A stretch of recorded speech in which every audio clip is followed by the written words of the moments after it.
Hi guys, good afternoon guys. Whenever you see me, you see A.M.E sound. A.M.E sound or nothing. What do I bring to the table today? A.M.E sound. TGIF. Keep patronizing my husband's business. Keep on supporting us. Oga, it's not easy. Oga la muda anybody tó bá ń ṣiṣẹ́ irinṣẹ́ o.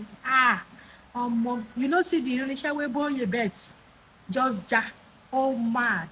Ẹ tó bá mọ̀ nípa irinṣẹ́ máa mọ̀ pé bóyá bẹ́ẹ̀ sì ti náwó àjọ máa jèrè ni pẹ̀lú ògo Ọlọ́run. Guys, support my husband business. A.M.E sound ni ẹ jẹ́ ká fún yín ní irinṣẹ́ ìgbàlódé, irinṣẹ́ tó máa fún yín lọ́kàn balẹ̀ tó jẹ́ kẹ́ máa sáré kiri. Owó gidi lèèyàn fi ń ṣiṣẹ́ irinṣẹ́, kò easy. All right guys, have a lovely Friday, take good care of yourself, have a lovely weekend. Bye guys.